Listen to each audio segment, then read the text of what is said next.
আমরা এইমাত্র একটা পরিত্যক্ত শহরে পা রাখলাম আর আমরা এখানে আগামী 7টা দিন কাটাতে চলেছি আর এটার সাহায্যেই আমরা ফিরবো আগামী 7টা দিন এখানে কাটানোর পরে। আমরা কেন এটা করছি? কন্টেন্টের জন্য। এই ছবির মতো শহরটা যুদ্ধের সময় বোম ফেলার কারণে পরিত্যক্ত ঘোষণা করা হয়েছে, অর্থাৎ এখানে এখন আমরা এবং আমাদের ক্যামেরাম্যান ছাড়া আর কেউ নেই, অন্তত আমরা তাই জানি। আমাদের অ্যাডভেঞ্চার কি এই ছাদ থেকে শুরু হচ্ছে?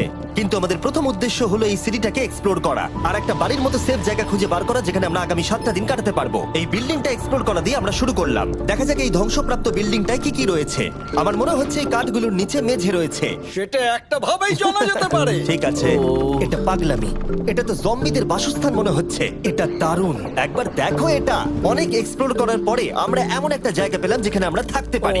ও মাই গড, আমাদের এখানে ক্যাম্প সেট আপ করা উচিত। তোমরা এখান থেকে পুরো শহরটাই দেখতে পারবে। তার সাথে এই রুফটা আমাদের বৃষ্টির হাত থেকে বাঁচাবে। Wow! আমাদের থাকার জায়গা খোঁজার পরে আমরা ছাদে গেলাম হেলিকপ্টার থেকে রেখে যাওয়া সাপ্লাই ক্রেটগুলোকে খুলতে। চলো এই ক্রেটটাকে খোলা যাক ক্যাম্প বানানোর জন্য। আমাদের কিছু গিয়ার চাই।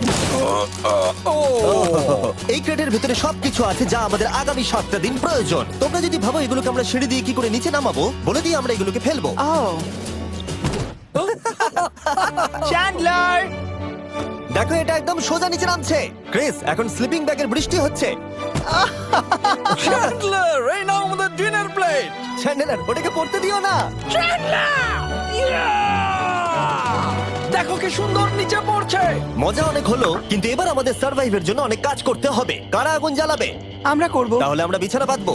ক্রিস মার্কের সাথে আগুন জ্বালাতে শুরু করলো। আমি লক কেবিনের খুব বড় ফ্যান, আমার আগুন জ্বালাতে খুব ভালো লাগে। ইগল স্কাউট, তোমাদের কি বলেছি আমি?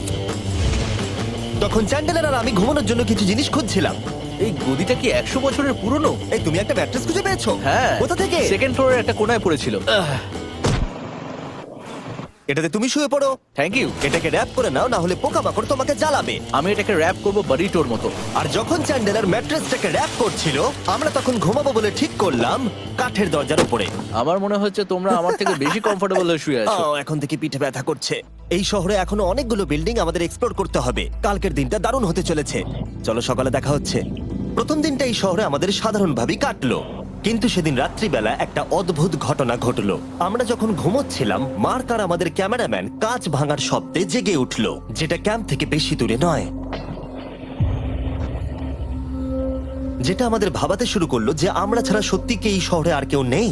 এটা কি ছিল? আমরা এক্ষুনি কাঁচ ভাঙার শব্দ শুনতে পেলাম। আমার মনে হলো আমি কিছু একটা দেখলাম।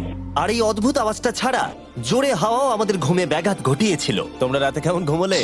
খুবই বাজে। তাহলে ঘুম থেকে ওঠার পরে আমরা ব্রেকফাস্ট তৈরি করলাম আর একটা নতুন শেল্টার খোঁজার জন্য তৈরি হলাম। আমি প্রথমবার ছেলে দিয়ে বানানো কিছু খাচ্ছি। আমার এত খিদে পেয়েছে যে কিছু কেয়ার করতে পারছি না। তুমি রাফটেও খেয়েছিলে। ক্যানচেলি খাওয়ার জন্য আমি কবে এরকম এক্সাইটেড হয়েছি। আমার মনে হচ্ছে আমার ব্রেন সে ব্যাপারে ভাবতেই চায় না। এইরকম একটা পুষ্টিকর ব্রেকফাস্টের পরে আমরা আমাদের ড্রোনগুলোকে ছাড়লাম নতুন বিল্ডিং এক্সপ্লোর করার জন্য। আমরা এই বিল্ডিংটা এক্সপ্লোর করিনি, এই হোটেলটাও দেখিনি। এখানে একটা গোটা শহর রয়েছে। যাই হোক, বিল্ডিংগুলোকে স্ক্যান করার সময় হঠাৎ আমরা একটা অতিথিকে দেখতে পেলাম। ওই দেখো একটা বিড়াল। এই নিচে ওখানে একটা আমি এই বিড়াল। ড্রোনটা ওই বেলটার একদম সামনে ল্যান্ড করাবো। ওর কাছে চলে গেছে। ও, এই শটটাকে দেখো। দেখো, আপনি দেখো। দেখো, ও তো ক্যামেরা থেকেই দেখছে। এই বেলটার মনে হয় বেঁচে থাকার কোনো ইচ্ছেই নেই। আমি সত্যি বলছি, আমরা একে অ্যাক্টর হিসেবে নিইনি।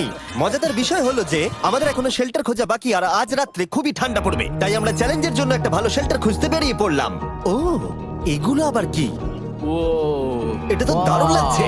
এটা বেশ আর্টিস্টিক টাইপের দেখতে। এটা দেখতে খুব একটা ভালো না হলেও কিন্তু বেশ ভালো লাগছে। Zombie apocalypse aesthetic. হ্যাঁ, ঠিকই বলেছো। দাঁড়াও, এখানে একটা পুল আছে। এ তো বিশাল বড়। দেখে খুব ভয়ঙ্কর লাগছে। তখনকার দিনে এটাকে ঠিক এমন দেখতে ছিল, এবং পরিত্যক্ত হওয়ার কয়েক যুগ পরে এটা এখন এরকম হয়ে গেছে। দাঁড়াও, এটাকে একটা সকার কোর্ট? এটা স্পোর্টস। এটা কি সকার বল? আহ, মরে যেতাম এক্ষুনি।